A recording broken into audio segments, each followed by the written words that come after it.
Kita kan sering dengar ya, orang itu menasehati anaknya, menasehati temennya tentang yang namanya percintaan gitu ya. Jadi ya kita itu sering dinasehati kalau bercinta itu begini, jangan jatuh cinta kepada orang begini, hati-hati dengan orang demikian. Ya itu sering kita dengar.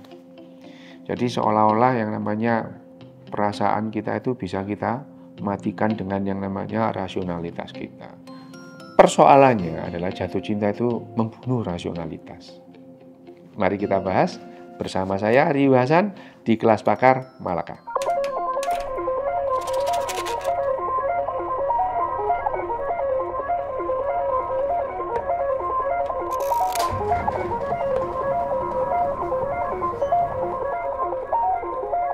Mari kita bahas tentang yang namanya jatuh cinta itu, bagaimana jatuh cinta itu betul-betul yang namanya membunuh atau mematikan yang namanya rasionalitas. Lah, di Malaka ini kan ada Kania kan. Loh, Kania itu otaknya rusak itu gara-gara jatuh cinta itu. Sorry kan. Jadi gini ya, ini beneran loh, yang saya bilang itu beneran. Saya itu kenal Kania itu sejak dia masih mahasiswa gitu ya. Jadi rasionalitasnya rusak pada saat dia jatuh cinta itu saya mengalami keadaan itu beberapa kali pada Kania ini. Boleh kan ini omongan ini boleh di-cut atau boleh ditampilkan terserah. Jadi gini, yang namanya jatuh cinta itu. Jatuh cinta itu adalah bagian dari kondisi biologis kita. Kenapa? Nenek moyang manusia itu yang namanya berkembang biak itu, mempunyai keturunan. Itu adalah hal yang paling penting. Kenapa? Karena secara biologi, kalau seandainya kehidupan itu mempunyai tujuan kehidupan adalah melanjutkan kehidupan itu sendiri. Gitu ya. Itu adalah kalau kita melihat secara biologi. Dalam hal ini, mempunyai keturunan itu adalah hal yang paling berat yang dilakukan oleh nenek moyang kita. Sehingga nenek moyang kita itu dalam rentang evolusionernya itu menemukan cara bagaimana membajak otak rasionalitas manusia itu menjadi tidak rasional sehingga mereka mau berketurunan gitu. Karena hitung-hitungan secara logika nalar gitu, mempunyai keturunan itu memerlukan effort yang sangat berat dan menyusahkan manusia. Tapi karena untungnya gitu ya, otak kita itu mengalami evolusi dan secara evolusioner itu mengalami yang namanya jatuh cinta. Jatuh cinta itu pada dasarnya adalah percumbuan pra-persetubuhan pada semua binatang. Itu semua binatang ada, tidak terkecuali manusia gitu ya. Jadi yang namanya jatuh cinta itu adalah percumbuan pra-persetubuhan. Sehingga rasa deg-degan itu ya, itu hilang pada saat seseorang itu sudah mengalami seksual intercourse yang pertama. Dan terus yang ada kemudian adalah saling ketergantungan. Nah itu gitu. Nah, sebelum kita berbicara tentang itu, kita ngomong tentang bagaimana otak kita itu mengalami jatuh cinta itu. Jatuh cinta itu diawali dengan yang namanya gempa testosteron gitu ya. Agak sedikit berbeda antara laki-laki dan perempuan gitu. Kita membahas yang perempuan dulu gitu ya. Testosteron itu sering disebut sebagai hormon laki-laki, tapi pada perempuan juga ada itu. Meskipun jumlahnya tidak sama ya, dalam serum kita itu antara laki-laki dan perempuan itu berbeda. Tapi jatuh cinta pada laki-laki dan perempuan itu sama, diawali oleh gempa testosteron gitu ya. Testosteron ada mendadak melonjaknya testosteron pada otak kita itu. Apa yang terjadi? Ya tadi itu. Jadi gempa testosteron itu bukan kemauan, bukan keinginan, tidak juga direncanakan secara sadar gitu. Apa yang memicu gempa testosteron itu? Nah, nenek moyang kita itu, di otaknya itu, ada daftar, list itu ya. Pasangan-pasangan yang kira-kira sesuai dengan yang namanya seleranya itu. Iya, makanya jangan heran kalau ada, wah dia bukan tipeku gitu ya, tipe gue banget. Loh itu karena memang itu adalah list yang ada dalam daftar di otak nenek moyang kita masing-masing. Nah, kalau kita kebetulan ketemu dengan individu yang ada dalam list itu. Mendadak kita itu ya ada gempa testosteron. Memang betul itu kalau ada yang namanya jatuh cinta pada pandangan pertama, memang benar gitu ya. Gempa testosteron ini. Nah, gempa testosteron itu tidak pada umumnya ya gempa gitu aja. Wah, tipe gue banget nih gitu ya.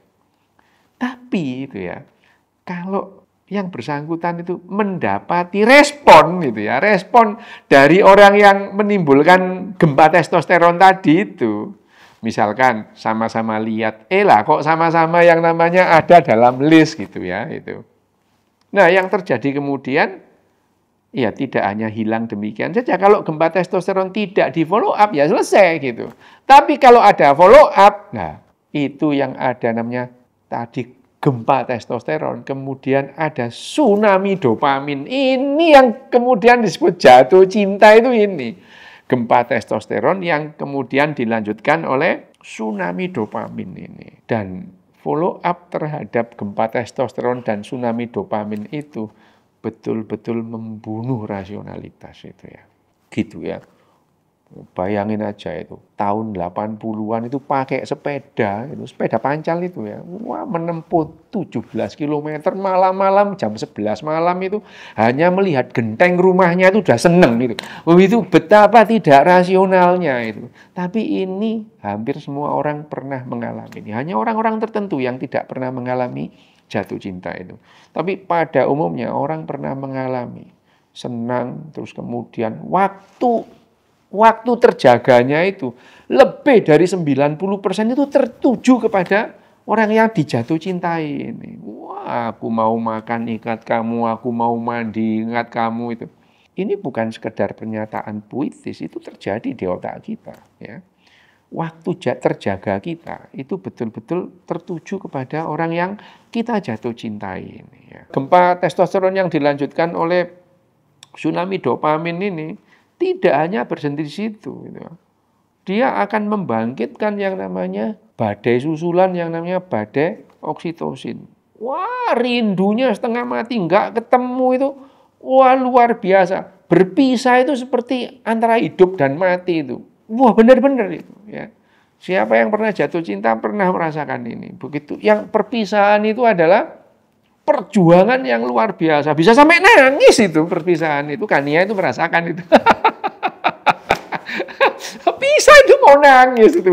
Padahal itu pisah yang satu mau ke Bandung, satu mau ke mana gitu tuh nangis itu. Kania pernah gitu. Terserah ini nanti dikata atau enggak terserah Kania itu ya. Itu betapa Kania yang katanya orang rasional itu. Kania itu rasional dalam banyak hal. Begitu jatuh cinta rasionalnya itu mati itu. Nah, itu yang mengatakan bahwa yang namanya jatuh cinta. Orang jatuh cinta jangan dinasehatin. Nggak bisa itu ya. Nggak bisa dinasehatin, yang bisa diobati itu.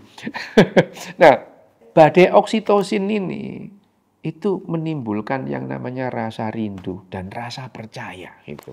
Makanya itu ya, perempuan atau cewek itu baru kenal 3 minggu sama cowok yang dia jatuh cinta. Dia lebih percaya sama cowok ini ketimbang sama orang tuanya yang dia sudah hidup berpuluh-puluh tahun itu. Ini kan nggak rasional gitu. Nah, ini yang namanya otak jatuh cinta dan ini terjadi 6-8 bulan gitu ya.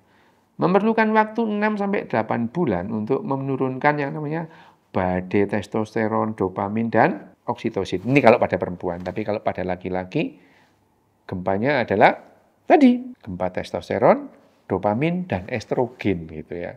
Mendadak aja cowok itu, wah dia itu care banget sama seseorang itu. Wah, memperhatikan keperluan, padahal ya cowok itu ya pada dasarnya ya bukan dia itu terus mengasuh gitu, enggak gitu. Tapi pada saat laki-laki itu mengalami jatuh cinta itu, tiba-tiba yang namanya hormon estrogennya itu juga meningkat di otaknya sehingga dia menunjukkan kepedulian yang luar biasa. Sama emaknya nggak peduli, sama cewek ini peduli banget gitu ya.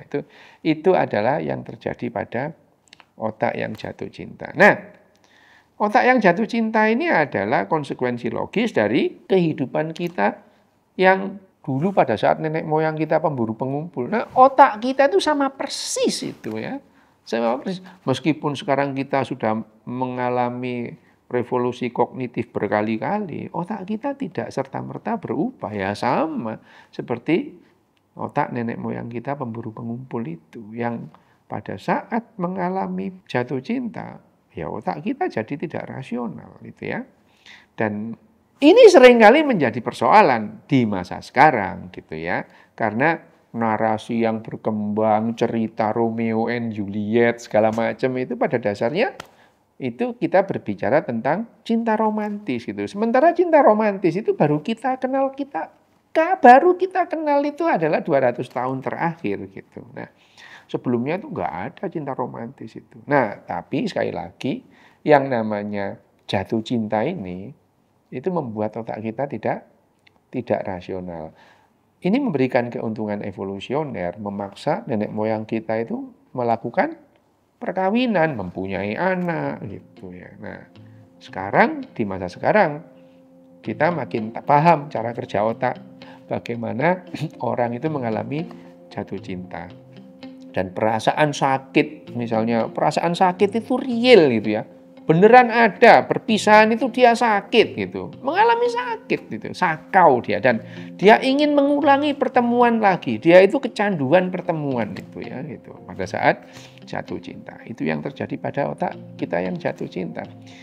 Rasa sakit jatuh cinta itu ada nggak sih obatnya itu? Untuk mengurangi kalau misalkan perpisahan itu, terus kemudian rasa sakit karena perpisahan pada saat jatuh cinta, ada nggak obatnya yang beneran yang kita minum? Ada. Apa? Itu paracetamol itu loh. Itu. Minumlah paracetamol 500 mg. Itu akan mengurangi nyerinya atau sakitnya perpisahan itu. Ya, catat ya. Jadi kalau misalkan yang jatuh cinta, sedia aja paracetamol di sakunya itu ya. Jadi kalau mau pulang perpisahan itu perasaan sakit lah minum paracetamol 500 mg. Oke?